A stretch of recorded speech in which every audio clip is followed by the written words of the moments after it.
Our story starts in 1865 with Thomas Bard, a young man of promise who had served as a Union scout in the Civil War. He left Pennsylvania and arrived in California as a land agent. Bard's employer, Thomas Scott, was the Assistant Secretary of War under President Lincoln, as well as Vice President of the Pennsylvania Railroad Company, which was the largest corporation in the world at the time. A man of great wealth, Thomas Scott acquired land in California, including a large portion of a 44,000-acre Mexican land grant known as Rancho El Rio de Santa Clara o La Colonia, one of 17 ranchos in Ventura County. A true American industrialist, Scott sent young Bard to look for oil in this barren land out west. Thomas Bard was responsible for drilling the first free-flowing oil well in California. But oil drilling in Ventura County was not as profitable as expected, so young Bard was given the task of portioning off and selling Rancho La Colonia, which would later become Oxnard and Port Hueneme. Bard realized that the fertile soil combined with the temperate climate was perfect for farming, and having a local wharf to ship out crops to world markets would make the land even more valuable to the immigrant farmers who were settling here. When Bard arrived in the little village of Hueneme, he discovered that there was a 1,000-foot deep submarine canyon off the coast that provided the ideal location for a wharf. In fact, for hundreds of years, the native Chumash used this location to rest during their journeys along the coast with their canoes or tomals because of its safe harbor conditions. A wharf here would serve the growing agricultural community as well as the new oil industry. Thomas Bard's vision was born. Before Bard's dream of a wharf could be realized, a land dispute intervened with his plans. A group of 100 squatters had settled on the land near the deep water canyon on the very site of the proposed wharf, claiming that there was an error in the land survey, so this area was not part of the original Rancho La Colonia purchased by Mr. Scott. This dispute became known as the Hueneme War. Among the squatters were the Clanton family, who had been in trouble with the law before and had a reputation for murder and cattle rustling. Some years later, Ike and Billy Clanton would be infamous for the shootout at the OK Corral in Tombstone, Arizona. Luckily, Thomas Bard was no stranger to face-to-face combat. What ensued were fistfights, knockdowns, and a makeshift gallows called for by the squatters to hang Bard on the spot. However, Bard's reinforcements arrived and stood shoulder to shoulder, rifles aimed at the would-be hangmen's heads, and the Hueneme War came to an end in a gentleman's agreement, without a single gunshot. The land title was eventually settled in Bard's favor, and the wharf was completed.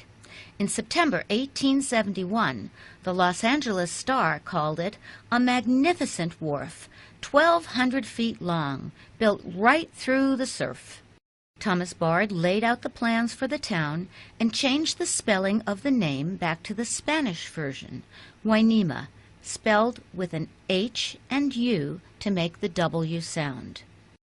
The wharf brought life to the sleepy village of Hueneme, as it was still called. Farm carts filled the dusty streets of the little town on their way to the wharf, and houses, hotels, and businesses sprung up along Main Street and Market Street. Farm carts loaded with grains, lima beans, wool, and livestock lined up for hours, waiting for crops to be weighed and shipped. Some came from as far away as the Conejo Valley, which is Thousand Oaks today, a 2-day journey. Ventura County became known as the lima bean capital of the world, all shipped out of Bard's Wharf.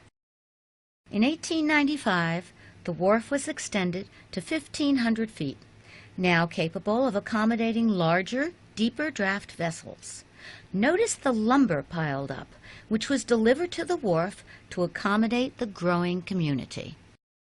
This watercolor by William Gilkerson shows Bard's Wharf in its heyday in the 1890s. It is on display at the Channel Islands Maritime Museum. If you look carefully, you can see the lumber coming in and the lima bean sacks ready to ship out. The town expanded due to the busy seaport.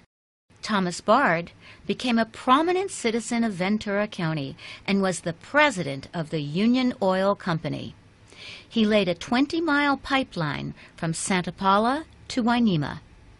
Bard's Wharf was the leading oil port on the California coast at the time.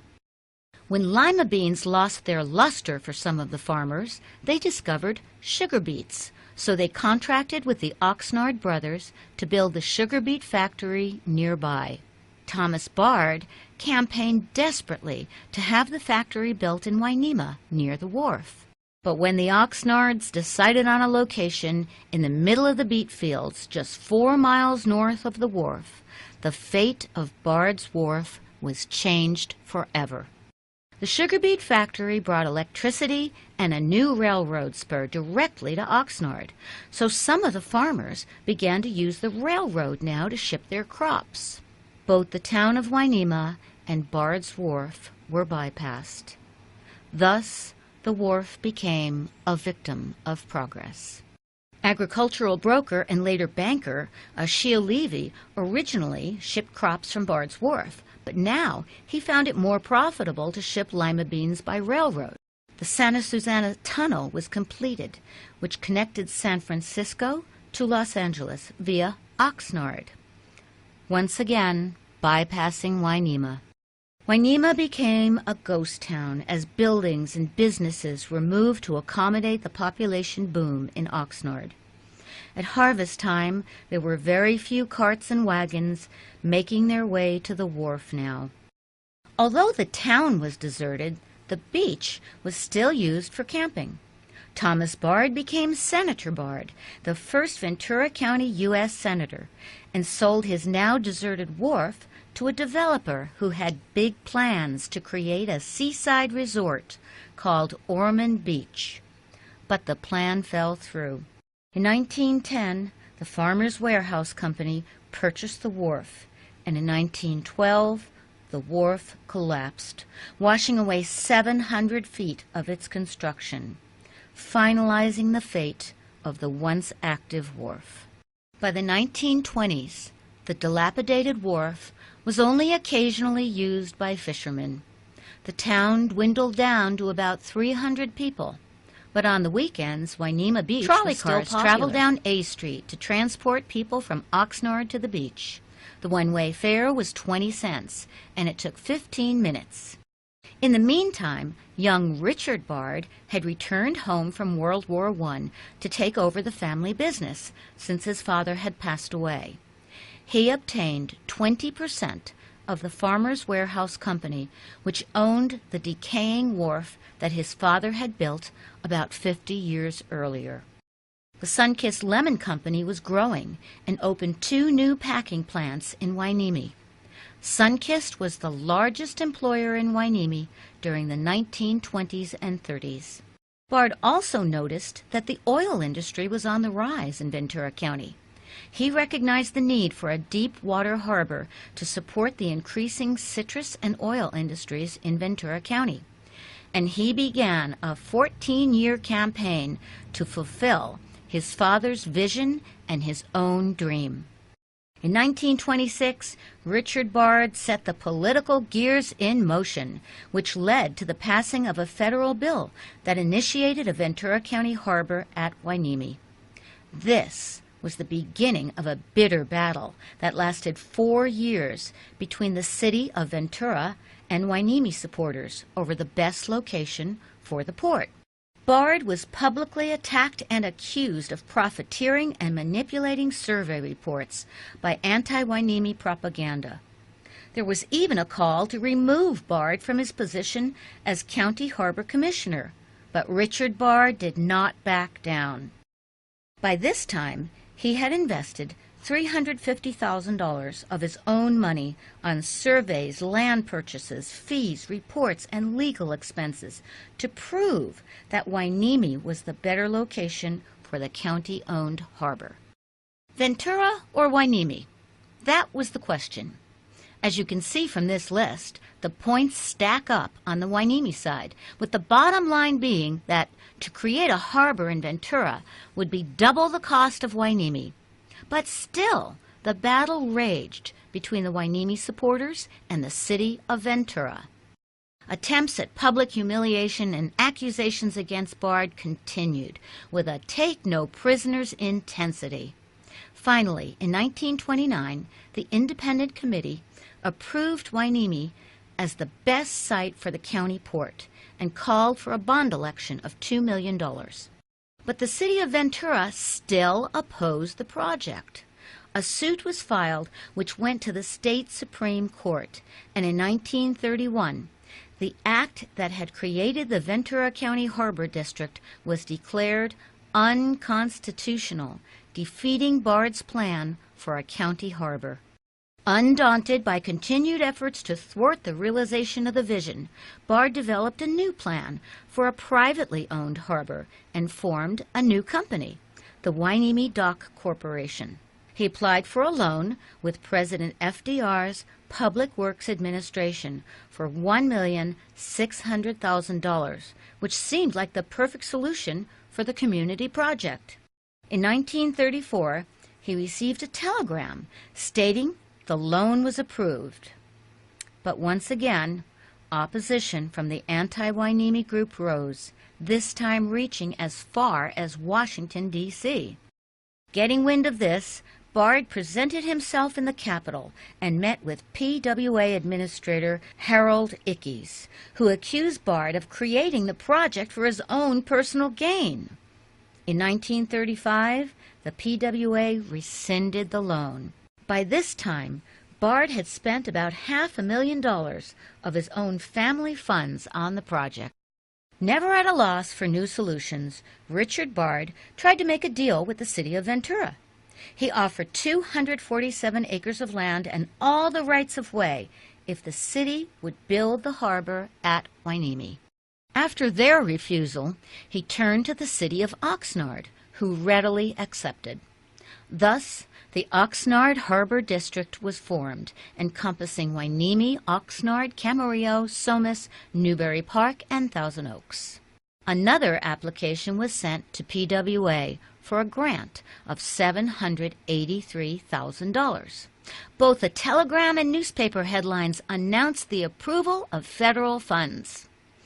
But, once again, the federal government turned down public funding for a harbor at Hueneme. In a last-ditch attempt to raise the funds, the Harbor District called for a special election for a bond issue of $1,750,000, which was fully subscribed by 1939. The port of Hueneme would be the first harbor in American history to be constructed without 1 cent of federal money. At the groundbreaking ceremony, Richard Bard was hailed as the father of Port Hueneme before a cheering crowd. In his speech that day, he said, "Looking back on 14 years of ups and downs, mostly downs, in our effort to establish a harbor in this locality, it seems almost unbelievable that it's now an actuality." Dredging started in 1939. While the nation was still in the grip of the Great Depression, the Harbor of Dreams, funded by the residents of the community, was constructed. The next year, the port was completed and opened on July 6, 1940. Opening day was a gala celebration, and the little town of Hueneme awoke from its deep sleep, changing its name to reflect its new status to Port Hueneme. The Harbor District received a telegram from President Roosevelt on opening day. "Hearty congratulations to the community of Oxnard on the fine enterprise which has prompted them, out of their own financial resources, to create the new harbor at Port Hueneme." But the ups and downs that were destined to be a part of the story of Port Hueneme were not over. On the same day as the opening celebration, the port was closed due to a labor dispute with the Longshoremen's Union. The dispute was settled, and the port got off to a slow but steady start. That same year, the port was selected by the U.S. Maritime Service as the site for a new training vessel that would inhabit Dock 1. The ship, American Sailor, came to port in August 1941. Just 4 months later, Pearl Harbor was bombed, and once again, the path of the port's destiny took a turn in another direction. 1942 opened with fear and blackouts along the coast of California after the sinking of the Union oil tanker in local waters. The Coast Guard was on alert, and tension was intense. In an ironic turn of events, the U.S. Navy took over the port that the federal government had repeatedly refused to fund in its development.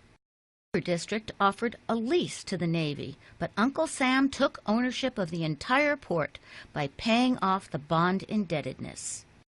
The CB base at the port made a tremendous contribution to the war effort, moving more than 7.5 million tons of war material, utilizing over 1,000 ships and employing 12,000 people.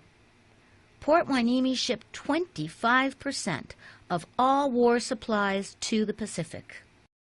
At the end of the war, thousands of returning servicemen and women came home through the naval base at the port of Hueneme. With the war over, the Harbor Commission began negotiations to lease back a portion of the port for commercial use. In 1948, the Harbor District acquired use of Dock 1, serving the fishing and construction industries and general cargo. In the picture at the right, notice the lumber being lifted, reminiscent of the early days of Bard's Wharf. Throughout the 1950s and 60s, port operations were expanded. To this day, the Port of Hueneme continues to enjoy a joint partnership with the U.S. Navy and the Harbor District, serving both government and commercial interests. In the 1960s and the early 70s, the largest port customer was the offshore oil industry, shipping equipment and supplies out to the oil platforms in the Santa Barbara Channel. This was Thomas Bard's original plan in the 1870s, which was brought back to life by his son Richard 50 years later, and finally realized 100 years later. In 1977, the first imported cars arrived.